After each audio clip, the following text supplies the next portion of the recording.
L'art et la plume présente A Studio View Interactive production. L'anglais, c'est fou! Podcast numéro 4. Je maîtrise le present perfect. Maîtrise, pas méprise. Oui, maîtriser. Ah, sorry. Bon, pourquoi tu le mépriserais? We've met so many students that hate the present perfect. C'est-à-dire qu'ils ne le maîtrisent pas, justement. D'où le titre du podcast, Je maîtrise le present perfect. If you think so. Bon, alors en fait, donc, ta confusion vient du fait que tu vois beaucoup d'étudiants ou de lycéens qui ont un problème parce qu'on leur a mal enseigné le present perfect. Oui, on a beau leur donner notre version, qui est la version correcte, et ils reviennent toujours avec ce qu'on leur donne à l'école. Ce qui est le present perfect, c'est un temps qui est utilisé pour décrire une action qui a commencé dans le passé et qui a toujours un effet ou une influence sur le présent. Voilà. Or, ça, c'est une des exceptions du present perfect. Oui, comme on le verra. On va le voir plus tard. Et quand je dis plus tard, en 2 minutes. Oui, c'est ça. Okay, so don't go anywhere. Non. Ok, bon. Alors, prenons pour acquis qu'ils savent déjà la forme du present perfect. Ok? On peut leur rappeler peut-être? Oui, so I have seen this movie already. I have done. I have played. Eaten. Etc. She has, attention avec la troisième personne du singulier. Ah oui, c'est conjugal. Oui. Ok, so ça c'est la forme du present perfect. Ok, bon, maintenant, écoutez ces phrases. Alors, quand je vous dis I have been sick all day. Oui? Juste une chose. Oui? Avant toute chose, je pense qu'il faut expliquer quand est-ce qu'on utilise du coup le present perfect par rapport au past simple. Tu sais, je suis désolé parce que je pensais qu'ils avaient écouté. Moi, je prends pour acquis le fait qu'ils ont déjà écouté le podcast numéro 1 où on a expliqué. Ah oui, l'harmonie des temps. Oui. Mais c'était expliqué là comme on va en détail un petit peu expliquer le present perfect. Je pense qu'il faut juste le rappeler. Ok. Alors. Et par ailleurs. Oui. Je mentionne quelque chose. Oui. Oui, il y a également sur YouTube sur la chaîne Art et Plume. Ah oui. On a un cours en direct filmé sur justement tout le present perfect avec des diagrammes expliqués au tableau. C'est visuel et c'est détaillé pendant 1 heure, donc 1 heure de cours. Finalement. Oui, et cela est, and it's only part 1. Et ça s'appelle Je maîtrise le present perfect. Première partie. Là, on n'a pas trop envie de faire la deuxième partie, alors on vous donnera la deuxième partie dans ce podcast. Ah oui, c'est ça, tu veux pas faire en vidéo. Oui, on n'a plus envie de... Non, faut dire qu'on est plutôt... Non, on n'a plus nos élèves, donc on va pas... Pour le moment, on est en vacances, donc comme on n'a rien d'autre à faire, on se dit, tiens, on va faire un petit podcast, voilà, c'est pas mal. Ok, lucky you. Bon, alors... Non, déjà, alors le present perfect et le past simple, rappelons vite. Ah oui, alors, I saw this movie yesterday. I ate an apple 2 days ago. Donc ça, c'est le past simple, c'est-à-dire un temps qui évoque une action passée dans un temps précis. Voilà. Et donc, on utilise la deuxième colonne, vous savez, les temps, que ce soit des verbes réguliers ou irréguliers, on utilise pour former le past simple la deuxième colonne. Le prétérit. Voilà, le prétérit. Voilà. Maintenant, le present perfect se forme en utilisant le verbe avoir, comme on a dit. À tous les pronoms, on dit have, donc sauf sur la troisième personne du singulier, où on dit has. She has, he has, it has. Right? Right. Et alors, tu fais he has eaten. Voilà. Donc, ce sera le verbe avoir, excusez-moi. Monsieur Mario, c'est le verbe avoir plus la troisième, cette fois-ci, colonne des verbes, que ce soit réguliers ou irréguliers. Voilà. On va utiliser le past participle. Excellent. Donc, oui, mais si j'utilise le verbe to have comme le verbe en lui-même. Oui, parce qu'on peut dire j'ai eu un chat. Well, I have a cat. I had a cat. And I have had a cat. J'ai eu un chat. Voilà. Donc c'est la troisième colonne du verbe avoir, to have, c'est had. Voilà. Donc ça, on juxtapose have and had. Alors le verbe have n'est pas toujours utilisé en tant qu'auxiliaire. Non. Ok. Voilà. Quand on exprime la possession de quelque chose dans le passé, on utilise have had. Excellent. Bon, maintenant, On revient à cette histoire d'action qui qui a commencé dans le passé, toujours sur voilà. le présent. Bon, D'accord. écoute, là, on a dit, nous, que en fait, ils sont en train de leur enseigner l'exception, oui? D'accord, Voilà. oui. Donc c'est quoi l'exception? Alors, avant qu'on aille là-bas, let's listen to these examples. Alors, je vous donne des exemples. Alors, quand je vous dis, par exemple, vous me demandez, hey, how you doing? Je dis, I've been sick. I have been sick. J'ai été malade. Non. Non. Non. Ah, voilà. I've been sick. En fait, je me sens toute la journée. I've been sick all day. Ah oui, c'est la forme present perfect. Mais qu'il y a quelque chose là, je suis en train de dire en fait que je continue à être malade. Par exemple, quand je vous dis, je vous dis, I've been here since noon. I have been here since noon. C'est le verbe to be. Voilà. Être là depuis midi. Voilà. Est-ce que l'action a commencé et elle continue? Oui. Parce que c'est depuis. Depuis, voilà. Alors voilà. C'est le present perfect. C'est la forme du present perfect. Mais en fait, si je change un peu cette phrase et j'ajoute un petit changement, je mets Un autre genre de verbe que le verbe voilà, to be. Voilà. Parce que là, I'm emphasizing the verb to be. I have been here since noon. Mais si j'utilise le verbe to sit avec. Oui, s'asseoir, c'est un Voilà. verbe. Alors, comment tu le dirais? Tu dis, I have been sitting here since noon. Ouh, il y a ing. J'ai ajouté un participe présent. Alors, c'est un present perfect continuous. Donc c'est pas le même temps. Non, en fait, le present perfect, là où j'utilise le present perfect pour décrire une action qui a commencé et dans un passé et qui continue, c'est quand je voudrais utiliser le present perfect continuous, mais je ne peux pas parce que le verbe est un verbe d'état. Par exemple, je peux pas dire I have been being here. Non, ça ne se dit pas. Non, bah tu peux dire, mais c'est moche. C'est moche. C'est-à-dire que dans l'expression courante et dans la règle, finalement, c'est la règle de toute façon. Oui, en fait, l'anglais est riche en exceptions. Oui, voilà, c'est une exception, une des exceptions, parce que lorsqu'on utilise du coup un verbe d'état, le present perfect est utilisé. Alors attends. Au lieu du present perfect continuous, parce qu'on n'a pas le droit d'ajouter un ing à des verbes d'état. Voilà.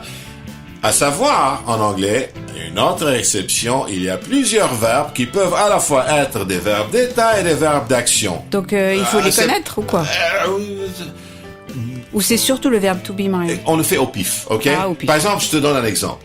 Retournons au premier exemple. I have been sick today. Tu comprends que je suis toujours malade. Alors, ajoutez le verbe to feel. I have been feeling sick today. Ah.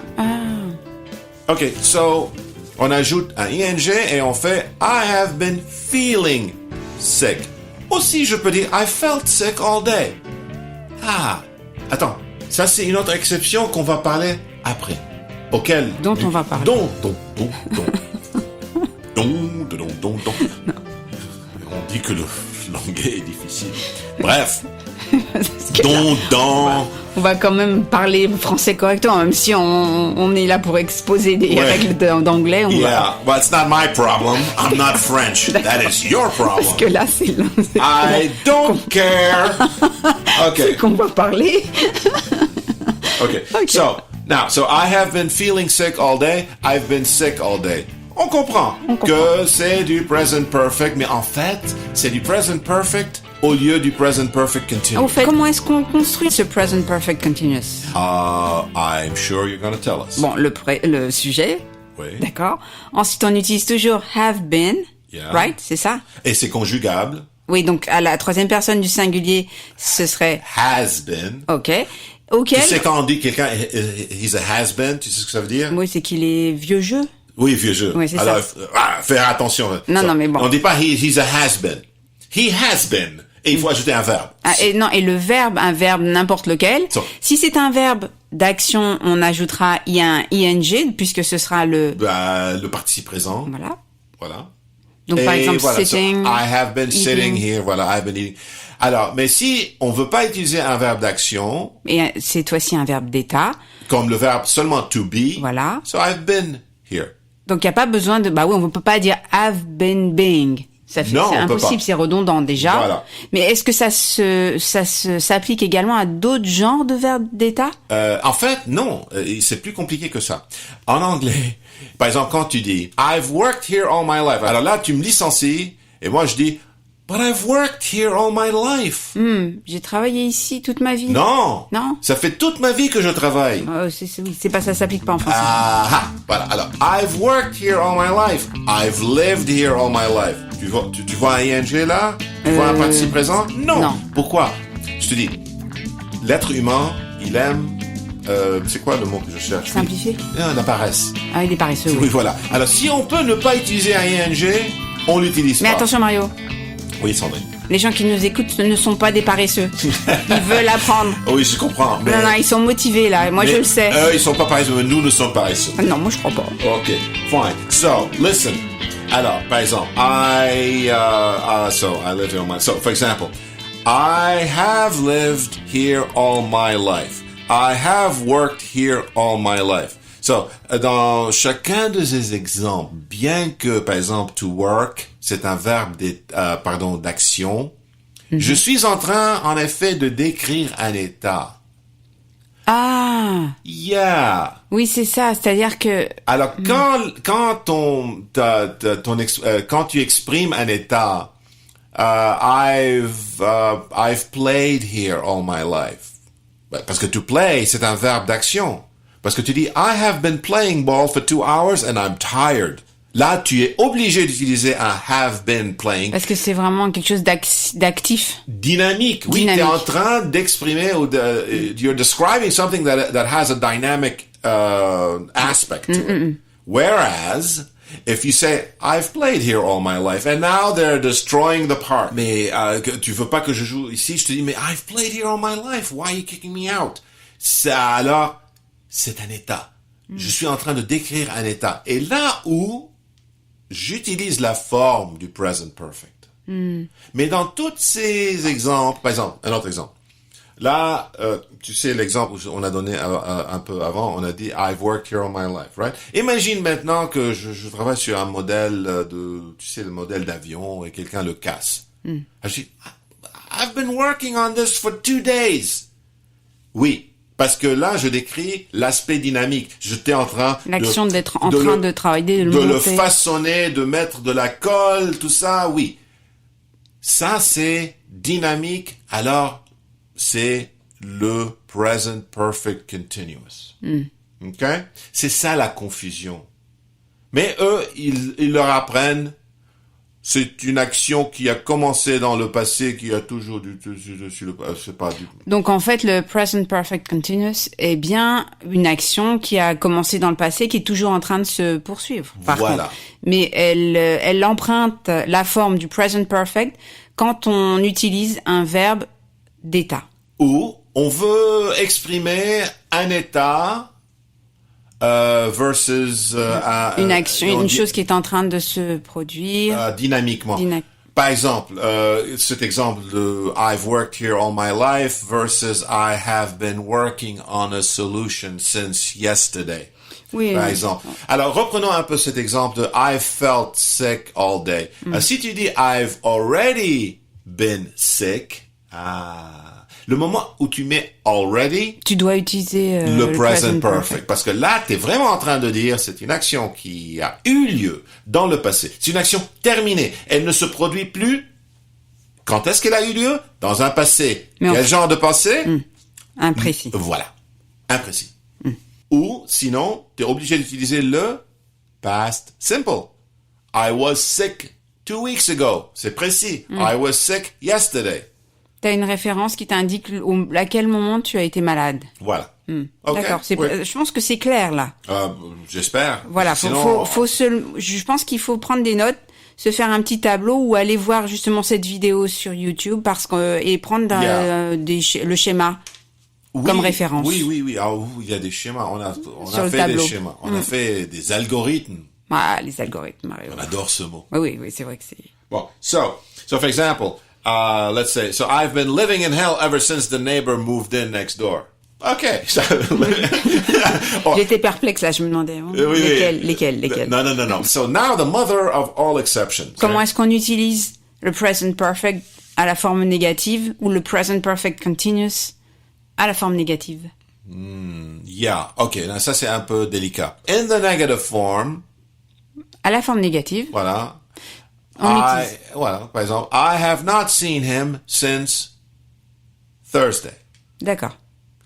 I have not seen him yet. Et si c'est je ne l'ai pas vu hier. Dans ce cas-là, tu es obligé d'utiliser le past simple. I didn't see him yesterday. Voilà. Alors attention, là encore, on fait bien le distinguo entre temps précis dans le passé et temps imprécis, voilà. C'est-à-dire ou qui se poursuit.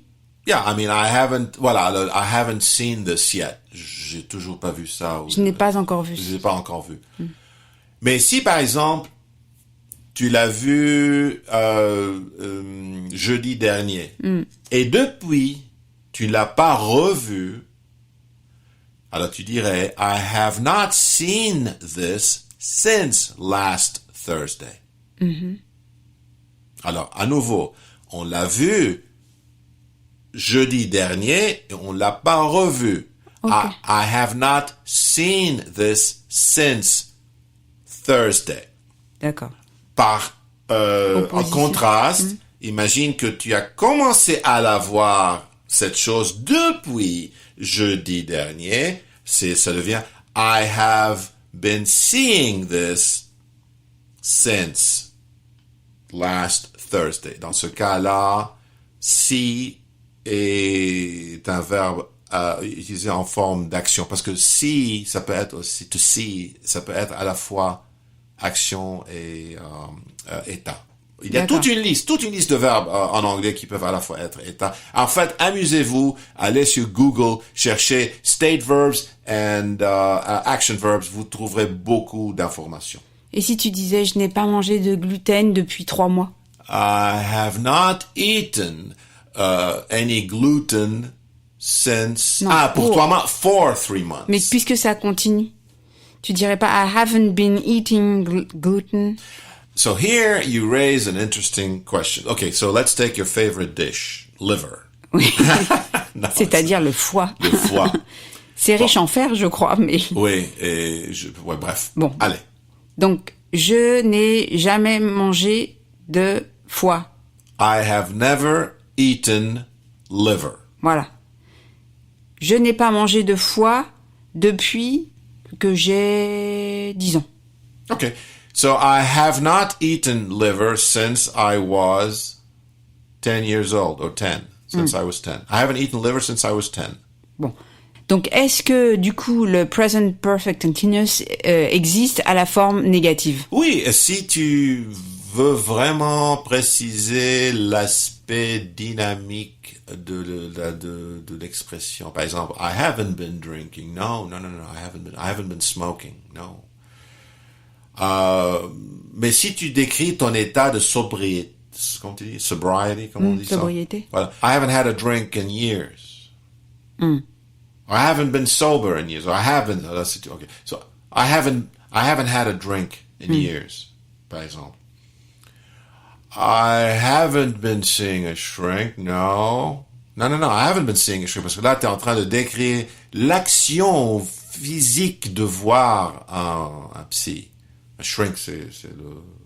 C'est le psy en... Oui, a therapist. I haven't been seeing a therapist. No, not... Okay, so... Ou, I haven't seen a therapist in a while. Là, tu décris ton état psychologique. Okay, so, to recap, I have been sick all day. Ça veut dire j'ai commencé à être malade, je continue à être malade, mais il n'y a pas de ing parce que j'utilise le verbe to be comme le verbe principal. Alors, c'est un verbe d'état. Je peux pas mettre un ing. Je dis I've been sick all day. Mais par contre, si tu veux utiliser le verbe to feel, Yeah, dans un contexte dynamique, I've been feeling sick all day. Ok. Alors, I have been here all day. Verbe d'état, to be. Je peux pas dire I have been being here all day. Je dis I've been here all day. ok. Si je dis I have been watching this movie for 2 hours. Ça fait 2 heures que je suis en train de... Regardez ce film. Yeah. Parfois, to watch, ça peut être aussi un état. Par exemple, I've watched over you all my life. Une maman dit... Surveiller, veiller sur. Voilà. Alors, ça dépend, parce qu'il y a des verbes, comme je dis, on a expliqué. Qui peuvent être à la fois verbe d'état et verbe d'action. Voilà. Et dans cette exception, on a dit qu'il y a la tendance à ne pas vouloir mettre un ing parce que c'est plus rapide. Par exemple, I've worked here all my life. I've lived here all my life. C'est un état. Mais quand je dis I've been working on this machine for 2 hours, c'est très... Tu es en train vraiment de dire...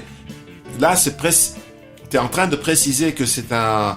Tu es en train de nous décrire l'état dynamique de cette... De l'action d'être en train de travailler sur quelque chose. Oui, voilà. D'accord. Bon, écoute, je crois que c'est assez clair. Hein, pour le moment, on verra bien si... Voilà, alors, pour récap. Écoutez le podcast, celui-là, plusieurs fois. Deuxièmement... Prenez des notes. Oui, le premier podcast, l'harmonie des temps, vous avez tous les temps. Et puis, allez sur YouTube et écoutez, regardez. Je maîtrise le present perfect. Et voilà. Et nous avons une chaîne Arrête Plume. Voilà. Et rappelez-vous qu'en fait que cette vidéo c'est la première partie et là on vous a donné une petite suite. Des petites précisions. Oui. Mais en effet c'est une suite parce que là on n'a pas dans la vidéo on n'a pas abordé le sujet de quand je dis I've worked here all my life, comment ça se fait que I've played here all my life. Là, play, c'est un verbe d'action. Comment ça se fait que je dis pas I've been playing here all my life? Oui, parce qu'en fait, là, t'as précisé que quand c'est l'expression d'un état de Oui, c'est de sentiment. Voilà, t'es en train d'évoquer un état de nostalgie. Tu veux pas quitter cette place. Mais ce serait pas faux de dire I've been playing here all my life. Oui, un fait, ça fait plus l'expression d'un fait, c'est un état de fait. Mais c'est plus natif de dire I've played here all my life, I've worked here all my life, I've lived here all my life. C'est plus natif, ok? C'est comme ça que le natif dirait. Mais quand tu es vraiment en train de décrire l'aspect dynamique de quelque chose, I've been playing basketball for an hour. Ouais. I'm tired. So now I need to go home. Ah, c'est clair, c'était vraiment quelque chose d'actif. Right. Bon, Mais si tu dis I've played basketball all day long, c'est fait. Dans ce contexte, je suis plus en train de le jouer. I've played basketball all my life. Je suis en train toujours de faire. Mais c'est subtil. Il faut voir le contexte. Et tu dirais pas I played, alors qu'on a dit que normalement le past simple a été utilisé dans les temps précis du passé. Alors, I played basketball yesterday. I played basketball last year. C'est précis. So, I've played basketball in the past. Non, voilà, c'est imprécis. Yeah, but all my life, you said. I've played basketball all my life. C'est comme si tu es en train de dire, ou c'est comme si tu dirais. Tu disais. C'est comme si tu disais, I have been playing basketball all my life. D'accord.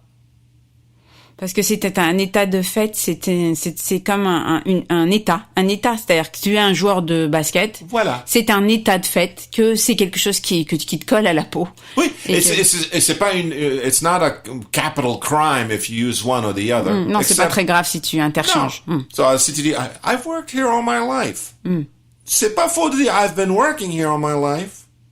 Sauf que les natifs dirait plutôt I've worked here all my life. C'est-à-dire qu'il se simplifie la vie. C'est comme cette histoire, tu te rappelles dans l'autre podcast qu'on a dit, par exemple, I just saw him. I just gave you the money. Parce qu'avec just, nous, on enseigne que just, j'utilise avec le present perfect. Exemple, I have just seen a face dans la chanson des Beatles. I've just seen it. So, I just saw you. Parce que les Américains, c'est permis en américain, en langue américaine. I just saw you. I just met him. Mais pour être très correct, I've just met you. Il faut ajouter le I have just met you. Parce que just, si on veut être strict, ça doit être utilisé avec le present perfect. Oui. OK? Bon, D'accord. alors, wow, on est épuisé. Alors, Je sais pas si... alors, pour résumer, le present perfect a une forme de I have seen, I have done, etc. On l'utilise quand c'est une action terminée dans un temps non précis. Mais si j'exprime une action qui a commencé et qui continue, alors j'ai deux choix. Si c'est un état, une action qui est un verbe d'état, alors je peux pas utiliser un ing. Je dis I have been here. OK. Si je peux utiliser un verbe d'action, je dis I have been sitting here. Et ça, c'est donc le... Present perfect continuous. Sachant que, dans ce temps, même dans ce temps, quand on exprime, comme on vient de l'expliquer, un état de fait, I've worked. C'est ça qui Yeah, I mean, I've worked here all my life. I've played here all my life. I've lived here all my life. Même si Oui, même tu si- continues à l'être et que tu devrais normalement utiliser un ing, puisque on utilise un verbe d'action, le Voilà. verbe. Tant que le but, c'est d'exprimer l'état. Voilà, un état. Un état. Un état de fait, un état de santé. Psychologie, un état d'émotion, tout ça. Ça devient la forme. On l'épure. Ça devient le present perfect. Mais en réalité, il y a le present perfect continuous qui est caché là-dedans. D'accord. Mais ce serait pas vraiment extrêmement faux d'utiliser ou ce serait pas natif. Ah, c'est extrêmement faux quand j'utilise le ing avec un verbe qui n'est pas, on peut pas prendre avec lequel on peut pas mettre un ing. Par exemple, I have been being here.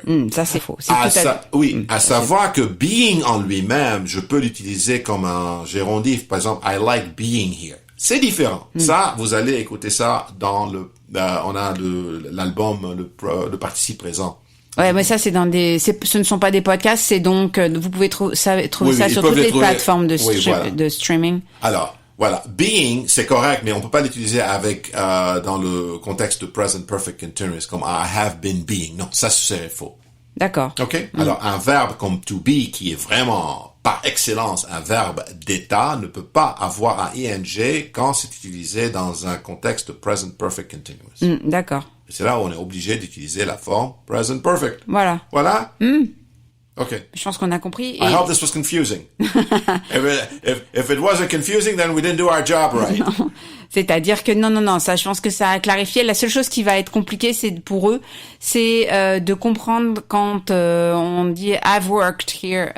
Ça, c'est à l'utilisation. C'est l'aspect natif. Alors, si le work has to do with doing something, it's dynamic, it's you're working, you're moving, you're building, you're turning, you're walking, you're building a machine, then it's an ing. If it's just you're describing what you've been doing all your life. I've worked here all my life. Genre avec une nostalgie, avec une notion de... Parce que tu dis, hey, so what have you been working on? What have you been working on? Oui, sur quoi es-tu en train de travailler? Oui. Voilà. Tu dis, well, I've been working on this project. Here, let me show it to you. Oui.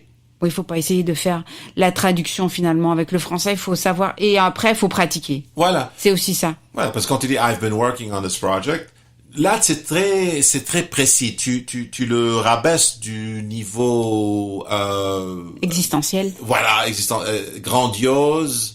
Au niveau tâche courante. Oui. So what have you been working on? Oh, I've been working on this project. You're fired. What? But I've worked here all my life. Tu vois? Ça, c'est plus un état. Voilà. Ah, mais on peut pas expliquer au-delà de ça. So relax, just chillax. Chill and relax. Non, mais il faut dire, c'est complexe quand même. C'est complexe parce que c'est subtil. L'idée derrière toute cet exposé, c'est d'essayer déjà de bien comprendre la distinction de à quel moment on utilise le past simple par rapport au present perfect, par rapport au present perfect continuous, et pourquoi est-ce que le present perfect continuous emprunte la forme du present perfect quand il s'agit de verbe d'état. Donc si on a compris ça, déjà on est champion, et je sais que vous êtes des champion. Okay. So, that's it. Ça y est, c'est déjà fini? C'est déjà fini. Say goodbye, Sandrine. Goodbye, Sandrine. L'anglais, c'est fou. Une série d'enseignements de l'anglais spécialement conçue pour les francophones.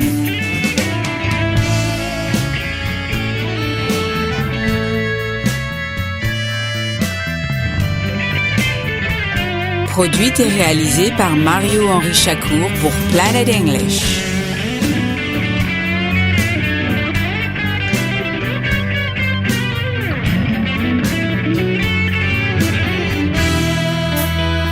Cet épisode de L'anglais c'est fou, écrit par Mario-Henri Chacour et Sandrine Alchoukian, est adapté en français par L'Art et la Plume.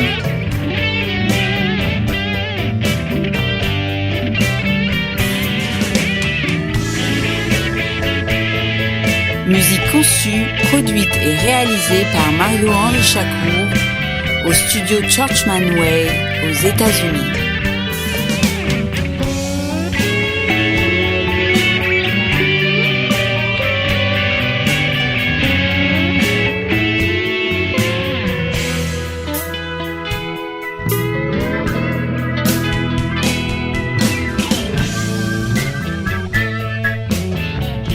Vous pouvez retrouver les publications de L'Art et la Plume sur notre site internet artetplume.fr.